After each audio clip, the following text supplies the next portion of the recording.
दोस्तों, एक सवाल जो परीक्षा में बार बार पूछा जाता है परंतु स्टूडेंट्स अक्सर भूल जाते हैं, वो ये कि किस ब्लड ग्रुप में कौन सा एंटीजन और एंटीबॉडी पाया जाता है। तो फ्रेंड्स, इस वीडियो में हम आपको वही बताने वाले हैं। साथ ही ब्लड ग्रुप से रिलेटेड जितने भी प्रश्न पूछे जाते हैं उनको भी डिस्कस करेंगे। तो दोस्तों, ब्लड ग्रुप में सबसे पहला प्रश्न तो आपसे यही पूछा जाता है कि ब्लड ग्रुप का निर्धारण किसके आधार पर किया जाता है। तो आपको याद रखना है कि ब्लड ग्रुप का निर्धारण लाल रक्त कोशिकाओं पर उपस्थित एंटीजन के आधार पर किया जाता है। यह प्रश्न किसी भी परीक्षा के लिए भी आई है। दूसरा प्रश्न कि ब्लड ग्रुप के खोज का श्रेय किन वैज्ञानिक को जाता है। तो दोस्तों, आपको यह भी याद रखना है कि ब्लड ग्रुप के खोज का श्रेय लैंड स्टीनर को जाता है। चलिए अब हम जानेंगे कि किस ब्लड ग्रुप में कौन सा एंटीजन और एंटीबॉडी पाया जाता है, जिसके लिए हम एक तरफ ब्लड ग्रुप लिखते हैं, उसके बगल में एंटीजन लिखते हैं जिसको हिंदी में प्रतिजन कहा जाता है, और ठीक उसके बगल में एंटीबॉडी लिखते हैं जिसको हिंदी में प्रतिरक्षी कहा जाता है।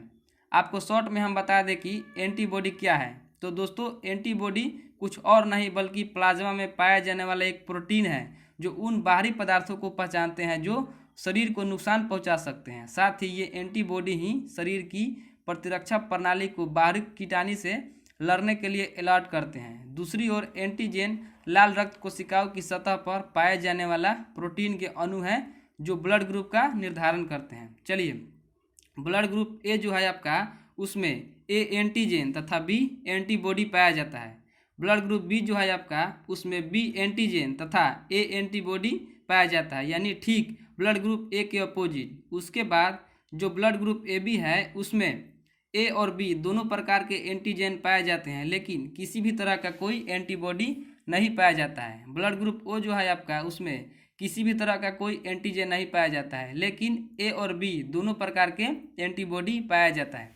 दोस्तों, यह चार्ट देखकर आपको दो बातें तो बिल्कुल ही क्लियर हो गई। पहला ये कि ब्लड ग्रुप ए बी एक ऐसा ब्लड ग्रुप है जिसमें कोई एंटीबॉडी नहीं पाया जाता है, और दूसरा ये कि ब्लड ग्रुप ओ एक ऐसा ब्लड ग्रुप है जिसमें कोई एंटीजन नहीं पाया जाता है। और ये दोनों बातें बहुत ही महत्वपूर्ण हैं, इसलिए आप इसे हमेशा याद रखेंगे। इसके बाद कुछ और भी प्रश्न है ब्लड ग्रुप में। पहला ये कि ब्लड ग्रुप का पता लगाने के लिए किस टेस्ट का उपयोग किया जाता है, आपको उस टेस्ट का नाम पूछेगा। तो दोस्तों, एबीओ उस टेस्ट का नाम है जिसके आधार पर ब्लड ग्रुप का निर्धारण किया जाता है। दूसरा प्रश्न ये कि किस ब्लड ग्रुप को मोस्ट रेयर ब्लड ग्रुप कहा जाता है, यानी सबसे कम मात्रा में पाया जाने वाला ब्लड ग्रुप। तो दोस्तों, आपको याद रखना है कि blood group A B negative को मोस्ट रेयर ब्लड ग्रुप माना जाता है, जिसकी परसेंटेज लगभग 1 है। अगर हम बात करें टोटल पॉपुलेशन की, तो एक बात और दोस्तों, ब्लड ग्रुप का निर्धारण एंटीजन के साथ साथ आरएच फैक्टर के आधार पर भी किया जाता है, जिसके बाद किसी भी ब्लड ग्रुप को निगेटिव या पॉजिटिव लगाकर बोला जाता है। जैसे मान लिया कि किसी का ब्लड ग्रुप ए बी है और उसमें आरएच फैक्टर भी पाया जाता है, तो उस ब्लड ग्रुप को अब ए बी पॉजिटिव बोलेंगे, और अगर आरएच फैक्टर उपस्थित नहीं है तो उस ब्लड ग्रुप को ए बी निगेटिव बोलेंगे। अब आगे बढ़ते हैं दोस्तों। तीसरा प्रश्न बनता है कि किस ब्लड ग्रुप को मोस्ट कॉमन ब्लड ग्रुप कहा जाता है, अर्थात सबसे अधिक पाया जाने वाला। तो दोस्तों, उसका आंसर होगा ओ पॉजिटिव। उसके बाद आपको याद रखना है कि ब्लड ग्रुप ए बी को यूनिवर्सल रिसेप्टर कहा जाता है, यानी यह किसी भी अन्य ब्लड ग्रुप से ब्लड ले सकता है, क्योंकि इसमें ए और बी दोनों प्रकार के एंटीजन पाए जाते हैं। और ब्लड ग्रुप ओ को यूनिवर्सल डोनर कहा जाता है, यानी यह किसी भी अन्य ब्लड ग्रुप को ब्लड दे सकता है, क्योंकि इसमें किसी भी तरह का कोई एंटीजन नहीं पाया जाता है। एक नया नाम जो अब सुनने को मिल रहा है कि गोल्डन ब्लड किसको कहा जाता है, तो आरएच नल ब्लड को गोल्डन ब्लड कहा जाता है।